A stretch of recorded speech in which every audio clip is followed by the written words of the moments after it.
Il y a toujours un événement ou une épreuve, une discipline qui nous fait rêver, qui nous donne cette impression que ce moment est magique, qu'on a l'impression de vivre ça avec des frissons, avec de l'adrénaline.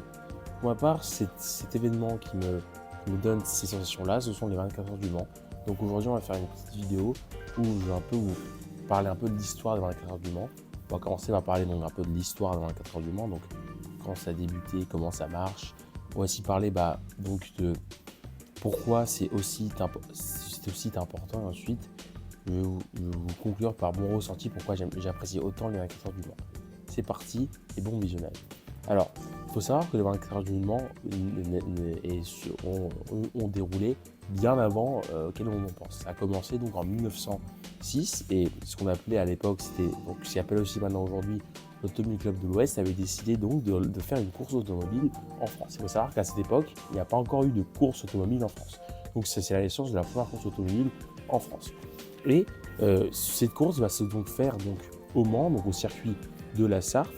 Mais à cette époque-là, la course qui va être faite, ce ne sera pas une course d'endurance. C'est alors en 1920 que le secrétaire général Georges Durand va donc mettre en place un dispositif pour essayer de tester donc ces nouvelles technologies de voitures et voudra donc faire une compétition de course, mais en endurance. C'est la première course en endurance de l'histoire. Elle va se situer donc au circuit des 24 heures du Mans, auquel on connaît aujourd'hui, et va donc dérouler au lieu la première course d'endurance.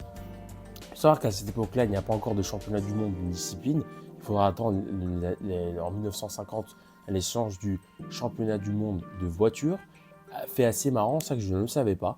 Le WEC est né bien avant à quel on pense. Le WEC est né en 2012 et le championnat du monde de voitures, en fait, né en 1950 et en fait regroupait aussi le championnat du monde de Formule 1. En fait, c'était une grande enseigne. Maintenant, c'est séparé. Alors, certes, il n'y avait pas un classement championnat du monde de F1, championnat du monde d'endurance, mais c'était le même discipline organisé. Mais c'est alors, on va dire, dans les années 90 où les deux vont se dissoudre et que en 2012, il y aura Le Mans qui aura donc sa propre discipline et sa propre championnat, donc ça s'appelle le WEC. Et actuellement, le WEC est toujours en fait, actuellement, c'est sur le championnat qui fait donc différentes courses d'endurance. Pour parler un peu plus du tracé, donc le tracé est une longueur de 13 628 km. La particularité du tracé, c'est que c'est un circuit énorme. T'as l'impression qu'il finit jamais. Petite anecdote, moi pour ma part, j'ai découvert ce tracé quand j'étais petit. Pardon, le micro s'enlève un peu. Quand j'étais petit, sur Gran Turismo, et je n'ai jamais vraiment réussi à prendre bien ce virage. Il est tellement complexe ce circuit, tu as l'impression qu'il finit jamais. Surtout moi, je vous invite à voir le Mans 66 pour voir à quel point on comprend bien comment le circuit est complexe, parce qu'il faut savoir que la luminosité du circuit, en fait, on ne voit pas tout dans le circuit. On ne voit pas tout. Surtout qu'en fait, il y a une partie où ce n'est pas éclairé, surtout à l'époque. Maintenant, avec les phares, avec les nouvelles technologies, je ne dis pas que c'est plus simple, parce que c'est aussi dur, mais voilà, ils sont améliorés en termes de sécurité. Et donc, il faut savoir que dans les 24 heures du Mans, donc le championnat monde de WEC actuel, mais donc même dans son histoire, se déroule en fait plusieurs disciplines. Il n'y a pas comme en Formule 1, on va dire une catégorie, il y a plusieurs catégories. Il y a tout d'abord les hypercars, ce sont les voitures les plus importantes et celle que cette année a gagné le du Mans, c'est donc la Ferrari. Et il y a aussi donc le Grand Tourisme. Le Grand Tourisme, ce sont les voitures donc GT, ce sont les voitures un peu plus petites. Il y a donc ce qu'on appelle aussi donc les LMP2, ce sont les voitures en fait, après les hypercars, c'est les deuxième voitures les plus importantes. Et il y a donc les prototypes, ce sont donc des autres voitures Grand Tourisme, et ces voitures-là sont des GT. Donc les GT, comme le GT, comme on peut voir sur Gran Turismo, si vous jouez à ça, c'est des GT, c'est des voitures, donc c'est des voitures plus petites, mais qui sont tout aussi rapides. Ce sont des voitures, en fait, ce qui est complexe dans la 24 heures du Mans, c'est que il y a en fait, c'est très dur de avoir, en fait, il faut bien gérer le trafic, donc c'est la particularité en plus de cette course.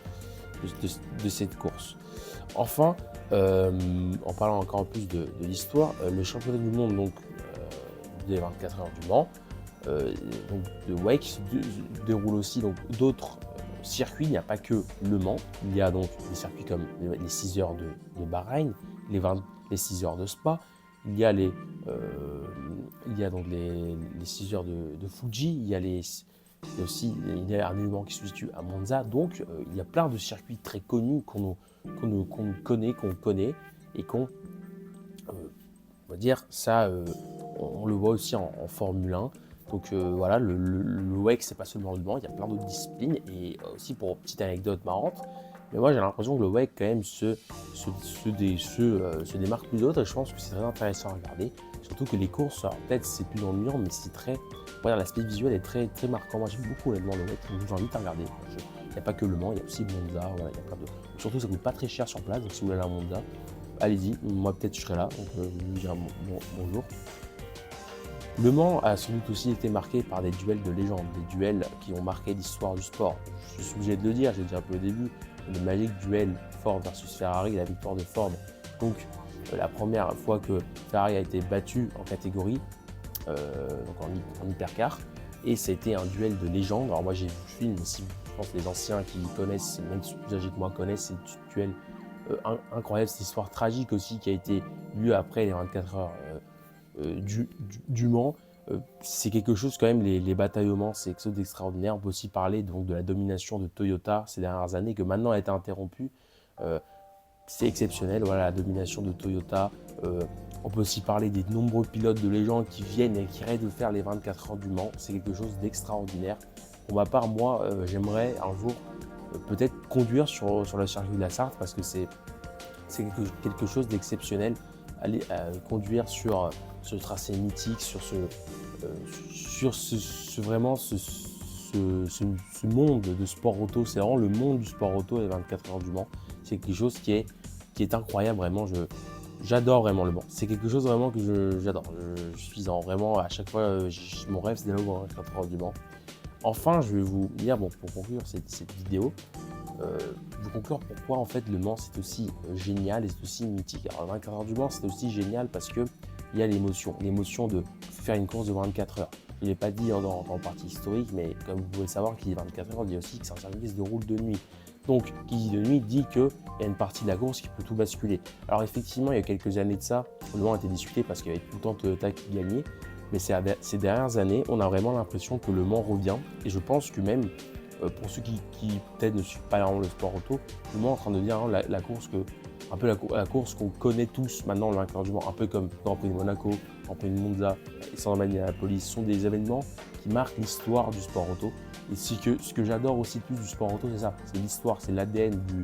Moi, j'aurais pas l'impression de l'ADN dans des jeux de sport, mais là, je parle de l'ADN du sport auto. Ce que j'adore, c'est aussi la beauté du circuit. Le circuit est magnifique, mais il n'y a pas que Le Mans comme circuit magnifique, donc dans la catégorie endurance, je parle un peu plus large, mais par exemple, si vous voulez suivre le GT, il y a le Nürburgring qui est exceptionnel, le Nürburgring, et je parle bien de la Nordschleife, du circuit de la Nordschleife, c'est quelque chose vraiment de magique, vraiment suivre les 24 heures du Mans, voir cette ambiance, ce suspense. Il y a aussi des pilotes de F1 qui ont gagné les 24 heures du Mans, donc qui dit Nicole Kemmer, dit Fernando Alonso, dit Jenson Button. Donc je vous dis quand même que gagner les 24 heures du Mans, ça change une vie. Je pense qu'on n'est plus le même en train de gagner les 24 heures du Mans. Donc voilà, je vous dis, si vous ne connaissez pas le Mans, j'ai fait une vidéo pour vous apprendre un peu, mais si vous voulez en savoir encore plus, regardez des résumés, regardez ce circuit. Et je vous mets des images du circuit, mais le circuit est somptueux. Le circuit est somptueux, vraiment, il est magique. Sur ce, merci de m'avoir regardé cette vidéo, j'espère qu'elle vous a plu. Vidéo plus habituelle, on parle de sport, voilà, j'espère qu'elle vous a plu. Si la partie au bien, on se dit à très vite. Vive le Mans, vive le sport auto, vive le sport tout court. Bisous, peace.